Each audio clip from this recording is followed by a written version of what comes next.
Hey, this is Doug Man here. Got the Bedini coal window motor with the old leg Jefimenko static motor twist up and going with the full sequential bipolar circuit. You can see here that I got the high voltage modules in place. I got those off of eBay, and there's actually two of them here. I'm going to be running through this particular setup for you, and just to let you see what's going on. I'm not completely impressed with what I've got going on so far. There's definitely some improvements that can probably be made on the internals of the actual ion emitters for this, but the actual window motor portion of it seems to work very well. I've got a piece of masking tape on the end just to let you see that it's rotating, and the ionizers, both of them are going to be going from the emitter to this point. And it's going to be hitting 3 different blades on the inside, and on the opposite side is 3 other blades that's going to be run back to the negative. I'm not going to be able to talk any while I'm running this video because the sparks make a lot of noise. You're going to see 2 different things. First of all, I'm going to run with one ionizer.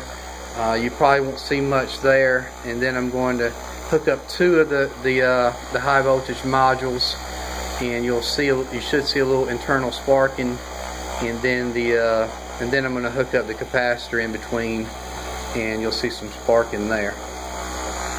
So here we go.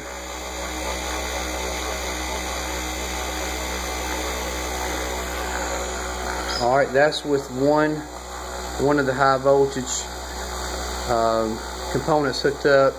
You heard a little drop in the RPMs on the motor. I don't have any of those RPMs readings yet.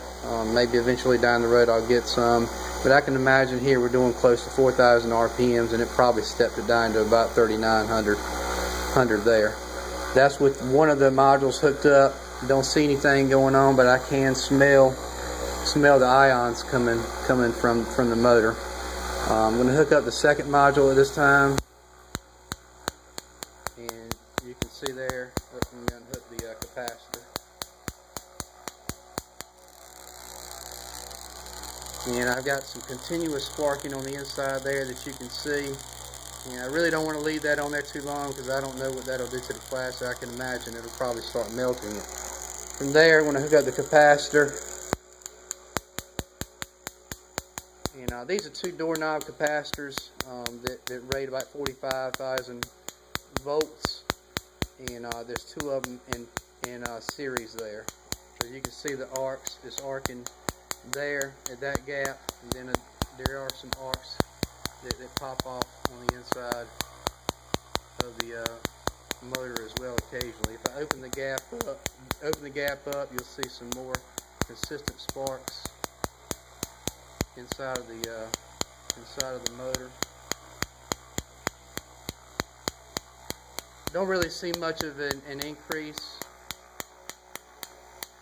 Don't see much of an increase in the RPMs with this particular setup. I think I could probably do a little better on the emitters on the inside, but at this point I've already got the wire on.